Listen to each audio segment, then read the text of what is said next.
जय हिंद दोस्तों, आप सबको इंडिया में जान पर स्वागत है। दोस्तों, आप सब जानते हो भारत मिसाइल डिफेंस सिस्टम के मामले में दो देशों से ज़्यादातर मिसाइल डिफेंस सिस्टम खरीदता है। एक है रसिया, दूसरा है इजराइल। हालांकि हमारा डीआरडीओ भी अब मिसाइल डिफेंस सिस्टम के मामले में बहुत अच्छा काम कर रहा है और आने वाले 5-7 साल में अब भारत कोई भी मिसाइल डिफेंस सिस्टम दूसरे देशों से नहीं खरीदेगा।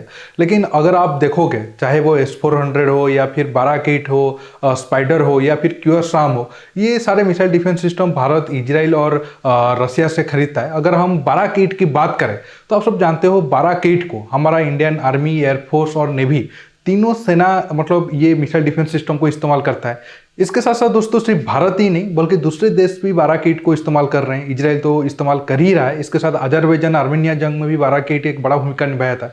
इसके साथ साथ अब खबर ये है यूएई भी बाराकीट के लिए इंटरेस्ट शो कर रहा है। लेकिन अब प्रेजेंट टाइम में डीआरडीओ बाराकीट का अपर वर्जन या फिर आप XRSAM कह सकते हो वो बना रहा है। और ये बन जाने के बाद हमारा एयर डिफेंस सिस्टम के मामले में हमारा ताकत चीन और पाकिस्तान की कंपेयर में बहुत ज़्यादा बढ़ने वाला है। क्योंकि जो XRSAM बनेगा उसका रेंज तकरीबन 250 किलोमीटर होगा फाइटर एयरक्राफ्ट की कंपेयर में, और 350 किलोमीटर होगा अबाकस प्लेन या फिर क्रूज मिसाइल की कंपेयर में। आज मैं इसी टॉपिक पर बात करने वाला हूं। जानने के लिए आप आखिर तक देखते रहिए, बहुत छोटा सा टॉपिक है।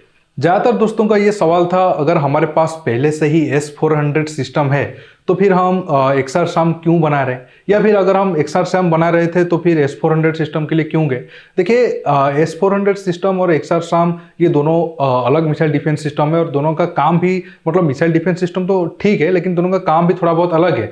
S-400 सिस्टम में एक ग्रुप ऑफ मिसाइल है डिफरेंट रेंज का, लेकिन XRSAM की बात करें तो उसमें शायद 2 टाइप के रेंज के मिसाइल ही हमें मिलेंगे। और अब XRSAM बनकर शामिल होने में और टाइम हमें लगेगा, तकरीबन 2025 तो हो ही जाएगा। उसके बाद से फिर मिसाइल और बनेगा और डिप्लॉय होने में और 1-2 साल आप पकड़ कर चलो। लेकिन S-400 सिस्टम हमें इसी साल से मिलना शुरू हो गया है और आने वाले 1-2 साल के अंदर टोटल 5 सिस्टम हमें मिल जाएगा।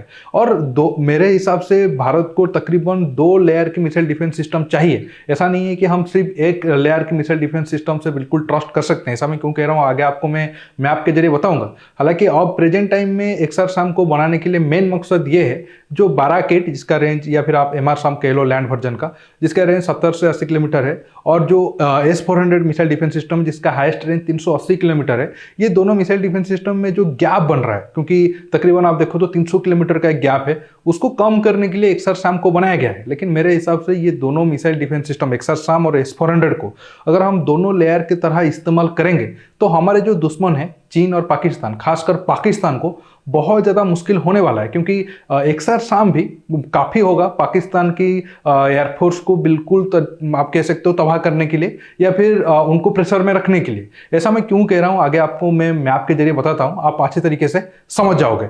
दोस्तों, अभी ये मैप के जरिए देखते हैं कैसे XRSAM पाकिस्तान के लिए गेम चेंजर साबित होगा। हालांकि रेंज में सिर्फ 250 किलोमीटर रखा हूं, लेकिन अगर हम क्रूज मिसाइल और अबाकस प्लेन को देखें तो XRSAM का रेंज 350 किलोमीटर तक है और RR का रेंज तो मिनिमम 450 किलोमीटर आप पकड़ कर चलो।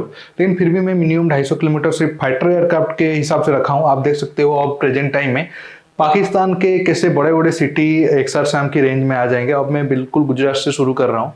अगर बिल्कुल इस कॉर्नर से रखेंगे तो जो पाकिस्तान का कराची सिटी है वो भी XRSAM के रेंज में आ जाता है। अगर हम मिसाइल को थोड़ा साइड में लेते हो, आप देख सकते हो मुल्तान, गुजरानवाला और इधर लाहौर जो है वो भी बिल्कुल XRSAM की रेंज में। अगर हम थोड़ा ऊपर जाते हैं जम्मू की तरफ तो पाकिस्तान का जो इस्लामाबाद है वो भी XRSAM की रेंज में आ जाता है। इससे आप अंदाजा लगा सकते हो कैसे XRSAM की रेंज में बिल्कुल पाकिस्तान का जो बॉर्डर एरिया में मेन एयरबेस है वो आ जाएंगे। अगर हम इस तरफ थोड़ा लद्दाख के साइड में लें तो लद्दाख के साइड में भी अक्साई चीन बिल्कुल कवर हो जाता है। अगर मैं इधर उत्तराखंड से लाता हूं तो आप देख सकते हो। हालांकि बड़ा प्रॉब्लम ये है कि चाइना बहुत बड़ा है, लेकिन चाइना का जो भी फॉरवर्ड बड़े बड़े बेस है वो बॉर्डर के साइड में है। अगर हम इधर थोड़ा लाए अरुणाचल प्रदेश में तो लासा जो तिब्बत में एक बड़ा सिटी है उसका भी वो भी हमारा XRSAM की रेंज में आ जाता है, मिसाइल की रेंज में, राडार की रेंज में तो वो आएगा ही आएगा।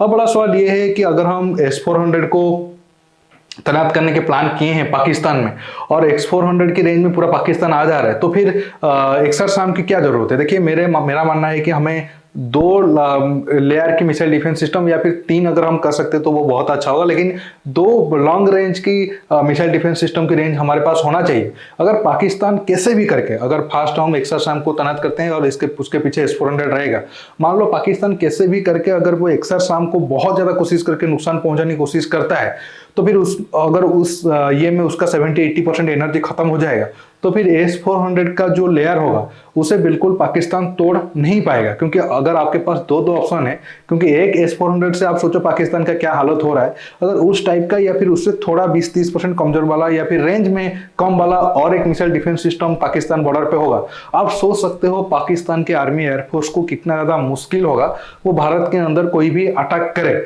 इसी वजह से हमें एक S-400 जैसा एडवांस मिसाइल डिफेंस सिस्टम होने के बावजूद एक्सरसाम से कोई प्रॉब्लम नहीं होना चाहिए, या फिर हमें ये नहीं सोचना चाहिए कि हम क्यों 2 लॉन्ग रेंज की मिसाइल डिफेंस सिस्टम रख रहे हैं।